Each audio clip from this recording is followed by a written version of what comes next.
Miles Bradley. Love it.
Just kidding. Hi, John Langler. This is Politics Now, the #1 politics show on 8 News Now.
The views and opinions expressed on this program are those of the guests appearing on the program and do not necessarily reflect the views and opinions of 8 News Now or Nexstar Media Group.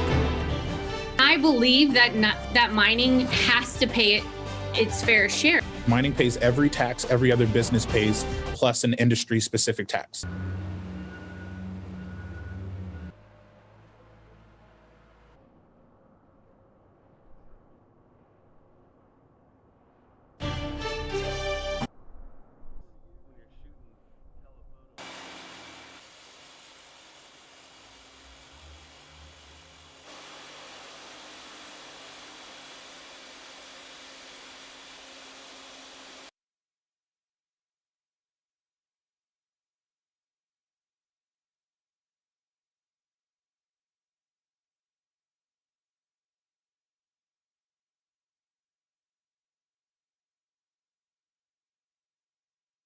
The views and opinions expressed on this program are those of the guests appearing on the program and do not necessarily reflect the views and opinions of 8 News Now or Nexstar Media Group. I believe that that mining has to pay its fair share. Mining pays every tax every other business pays, plus an industry-specific tax. Tonight on Politics Now, mining in the hot seat. We hear from both sides as the legislature considers raising taxes on the mining industry. Saying goodnight to daylight saving time, the latest effort by lawmakers to keep us on Pacific Standard Time all year round. And we continue our interviews with new members of the legislature. We'll speak with Democratic Assemblywoman ELAINE Marzola. From 8 News Now, this is Politics Now.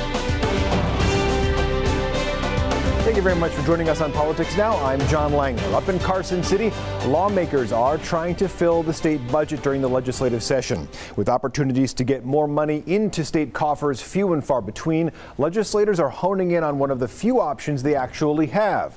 And the main one is the net proceeds tax. It's specific to the mining industry. But Nevada's Constitution puts a cap on how much can be charged there. Before mining can be asked to pay more, that cap has to be removed. And that process has to pass the legislature twice and then have a general election ballot.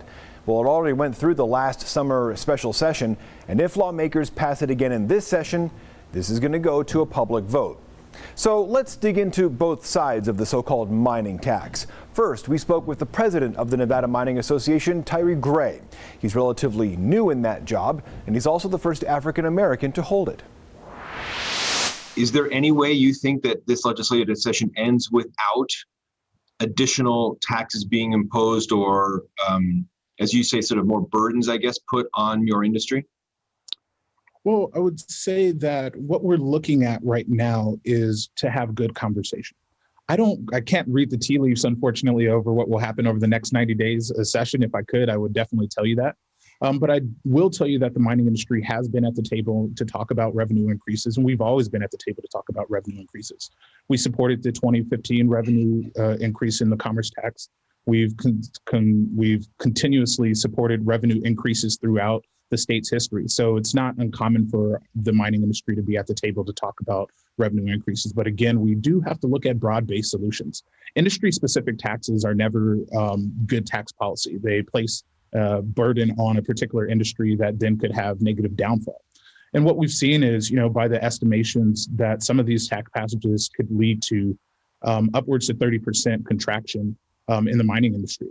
And, there are 37,000 families throughout Nevada that depend on the mining sector in order to have their livelihood. So when you look at 30%, it's really difficult to say to 12,000 people that, hey, you might be being shifted from a $95,000 a year job onto the state social safety net, and what does that actually do to those people, and what does that actually do to those communities? Because the one thing that we're losing, and particularly when you talk about AJR1 and SJR1, is that it's not necessarily the impact to the mining industry; it's really the impact to the county.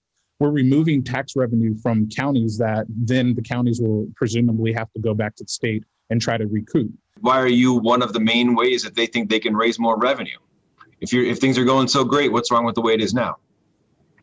Well, I think that there's always a need to take a look at our current systems and really appraise what our tax mechanisms are. Again, I think it's within the legislature's purview, I should say, to look at the tax scheme that exists in Nevada. And I think what's really important is that Nevada's taxes were always based on property tax.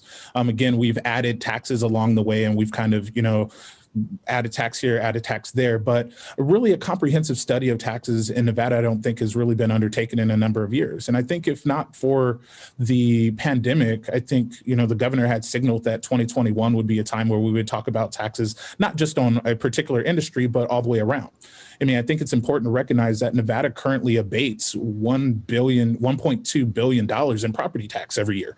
And so that's an astronomical figure that would, be able to be used toward education and healthcare funding and, continuing to diversify our economy. So I think, we really have to look at the whole tax system and not just the tax system on a particular industry. Mining pays every tax every other business pays, plus an industry-specific tax. it's important to recognize that. So, if the four people go have a slice of pizza, and it's $2 a person, we put our $2 on the table just like everybody else does, and then we have an additional tax that we pay on top of that $2 to share that pie.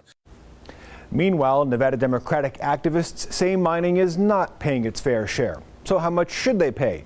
The I-Team's David Charnes spoke with the executive director of Battleborn Progress, Annette Magnus. It is a large Nevada industry. So is this something that is realistic?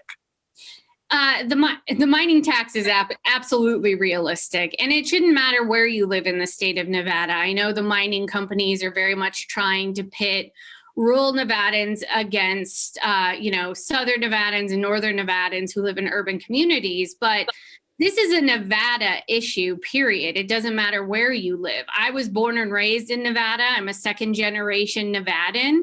And I believe that mining has to pay its fair share. They never have. And you see the way mining is taxed in other states around the West, and they are paying their fair share. But in the state of Nevada, they were written into our Constitution in 1864 and have been there ever since. And so they're paying some small fees and other things, but they are not paying full taxes for the minerals that they extract out of the ground. I think the best one is AJR 1, Assembly Joint Resolution 1. What we're talking about is the constitutionally capped rate of 5% on net proceeds, moving that to 7.75% on gross proceeds, bringing an additional $543 million a year. That would be huge for our state, and that would fill a lot of those gaps that we're seeing, not just during the pandemic, but historically that we've seen, help us get our education system fully funded, help us move things forward around our mental health system. I mean, $543 million is not chump change. That is a huge amount of money. Why still do it if it's not going to cover the shortfall that they're so worried about? Well, the thing is that this is something that's needed to be done for a long time. And when the economy is good, nobody's running around saying, oh, we need to update our revenue streams and our revenue systems, even though we desperately need to do those things, even when the economy is good. And so for us, it's really important, because if we're not willing to have this conversation now, when our state is literally desperate for money, then when are we going to have this conversation? We have not revisited in a real way our revenue streams and our revenue system since 1961 in this state. Now, as Magnus said, there are actually 3 separate resolutions that would deal with raising mining taxes. The main one, as she said, is Assembly Joint Resolution 1, AJR 1. That's from the special session over the summer. None of them have scheduled a vote yet. Here are some other bills that were introduced this week. One would protect schools from coronavirus-related lawsuits. Assembly Bill 159 was introduced by Republican Assemblyman Ira Hansen.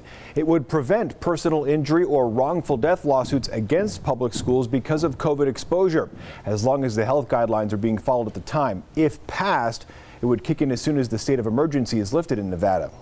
Another new bill requires insurance companies to cover the treatment of gender dysphoria.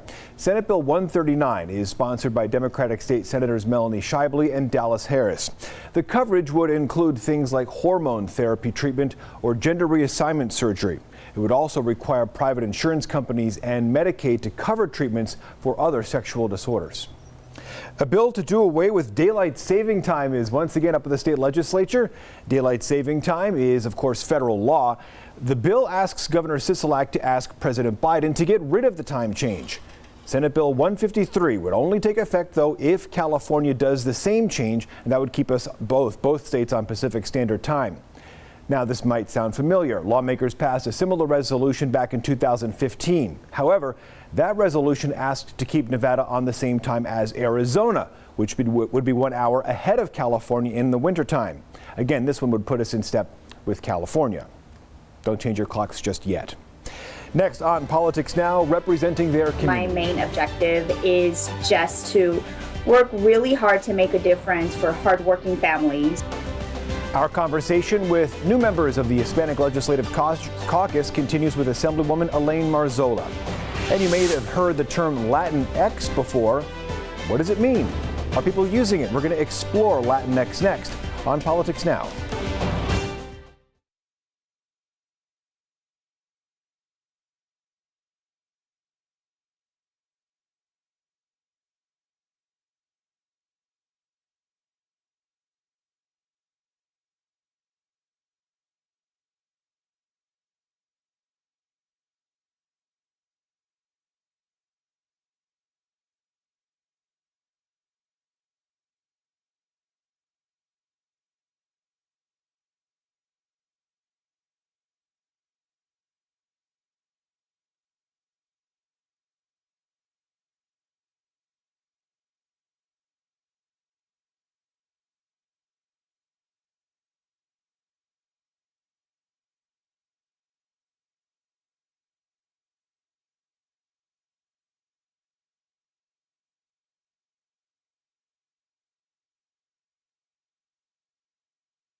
Welcome back to Politics Now. Democratic Assemblywoman ELAINE Marzola represents District 21. That seat covers neighborhoods in the Southeast Valley, mainly around Silverado Ranch. Marzola is a Brazilian-born attorney, one of 3 new lawmakers joining the Hispanic Legislative Caucus. Christian Cazares explored her legislative priorities. Representation, I mean, very important. How do you feel about that? I think we're getting better. I think that, we still need some work, but definitely what you see in the legislature today versus 10 years ago in the, with Hispanic or just Latin representation period is very different. So I think we're definitely moving in the right direction. Okay. And then my next question is, are you working on any bills? Are you, what's your game plan here, kind of, moving forward? My main objective, it is my first session. I've never been in this position before, but my main focus, my main objective is just to work really hard to make a difference for hardworking families. Our kids need to get back to school. They need to get back to school safely, of course, but I think that's really, really important. And then another issue that is dear to my heart. Also, small businesses, we need to help them, get them off their feet, get them the assistance that they need so that they can either reopen or stay open, hire people back that, maybe they've had to let go during the pandemic. And also affordable health care is really, really important. Anything that you've kind of had the opportunity to kind of get the ball rolling on any of these 4 items? Not yet. I do have a affordable housing BDR that I am working on. Language is not has not been finalized yet, but it will give tools that we need in order to provide affordable housing funding, which I'm sure affordable housing is a huge issue here, whether in the South or in the North. Indeed it is. That was our Christian Cazares interviewing Assemblywoman ELAINE Marzola. You can check out our interviews with all 3 new members of the Hispanic Legislative Caucus over at 8newsnow.com.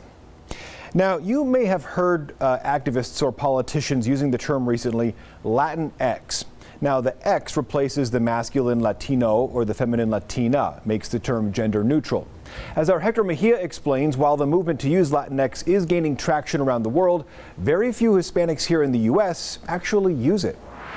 I actually had to look it up. I was also kind of like, whoa, why is there an X at the end? The greater population remains divided, and so the X is a start, but it's not enough. The Pew Research Center points out the gender-neutral term Latinx is being embraced by celebrities, politicians, and grassroots organizations. Latinx folks are going to be the biggest voting bloc in this election. In 2020, Apple even created a Latinx Heritage Month section with videos, playlists, and other content. Not only does our community still struggle with internalized racism, it also struggles with internalized queerphobia and sexism. A study by the Pew Research Center also found out that most Latino adults, 76%, have not even heard of the term, while 1 in 4 U.S. Hispanics have.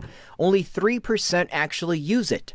Dr. Erica Abad is a professor at UNLV, where more than 25% of the students are Latino or Latinx. Student life often uses it to promote their events. Frederick Aldama has written more than 45 books on the topic, plus a documentary on Latinx superheroes. We're sort of in a movement as opposed to a series of moments of representation in the media. The Ohio State University professor says what's important here is that the community is the one behind the movement. We've been told by the census, by the government, how to self-identify and how to call ourselves. We don't need to be prescriptive about it, like telling people you need to be self-identifying Latinx. This is really about giving us options. The transgender non-binary community experiences too much violence on a daily basis. I don't want to see that anymore. And sometimes and something as simple as recognizing their gender pronouns, their name, and the terms they prefer makes a world of difference. Hector Mejia, 8 News Now. Now, that Pew Research Center study that we referenced there, it found young Hispanic women are among the most likely to use the term Latinx. We have a link to the study and more information over at 8newsnow.com. Next on Politics Now, ready to run. Senator CorTEZ Masto announces her re-election campaign, the case she's making, and how much money her campaign is going to be starting with. We have that coming up. Plus, Washington, D.C. Bureau Correspondent Alexander Limon will talk about the nominee for the Secretary of the Interior and her ties to the West. It's 8 News Now.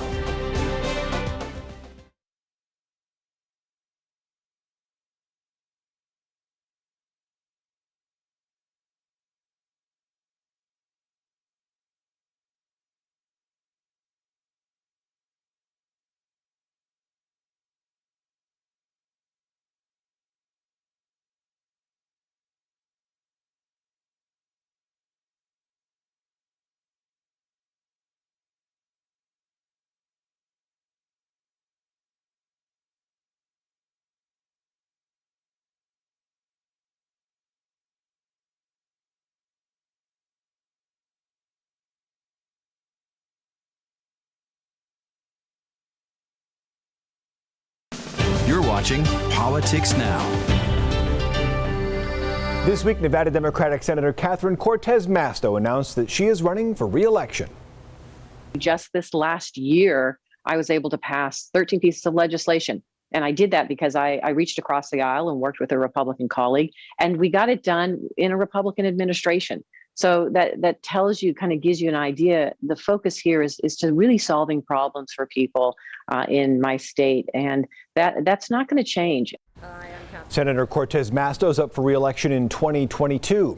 She's the first Latina to serve in the U.S. Senate. CorTEZ Masto chairs a subcommittee on the Senate Energy and Natural Resources Committee, and that committee oversees public lands in the mining industry.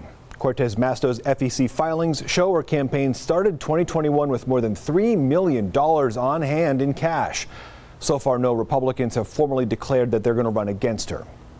Another Nevada Democrat has snagged some key assignments in Congress. We're talking about Representative TYRE. She is the longest serving member of the Nevada delegation in Washington. She'll chair the Gaming Caucus and the Tourism Caucus. The Travel and Tourism Caucus has about 100 members. The Gaming Caucus, about 30. President Joe Biden's cabinet nominees are now going through their confirmation hearings in Washington. One position with a big influence here in Nevada is the Secretary of the Interior. New Mexico Congresswoman Deb Haaland started her confirmation hearings for that position this week. The government agencies under the Department of Interior control public lands, which, as you know, make up more than 85% of Nevada. New Mexico Congresswoman Deb Haaland is an historic nominee for Secretary of the Interior. She is a Native American woman, but her confirmation hearings have been pretty tough, one of the tougher ones for the Biden administration. We're joined by Alexander Limon to talk about some of the hang-ups that senators had about Congresswoman Haaland. What were some of the biggest concerns?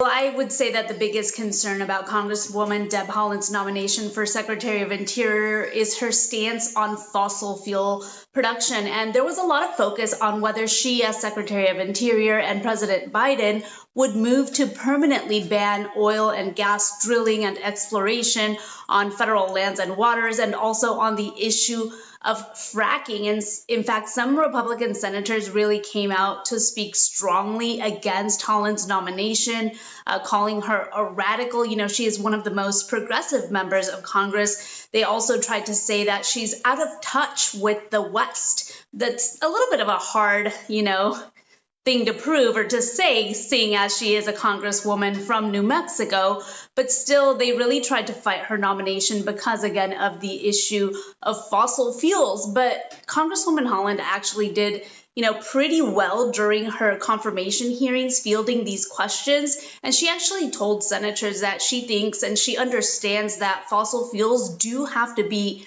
a part of the country's energy strategy, at least for the foreseeable future. Western states had quite a bit of conflict with the Interior Department under the Trump administration and Ryan Zinke, who used to run it during that administration. A lot of times the questions that are asked in these hearings kind of reflect what's important to the states, what's important to what would happen in the new Department of the Interior administration. I think we get a fair idea of this, but what kind of a direction do you expect, or will we expect to see in a Haaland-led Interior Department? the reason that this is such a historic nomination is the fact that she is a Native American woman. And so one of the things that I think people say was lacking, not just during the Trump administration, but kind of historically has been lacking in the Department of Interior, is a strong representation of Native American tribes. And of course, that was Alexander Limon from Washington, D.C. A date for the vote on Congresswoman Haaland has not yet been scheduled. Nevada's congressional delegation has a new proposal in Washington that could have some big benefits here in Las Vegas. It comes from Senator Cortez Masto and Congressman Stephen Horsford, and it encourages the hospitality industry to rehire workers and bring convention business back.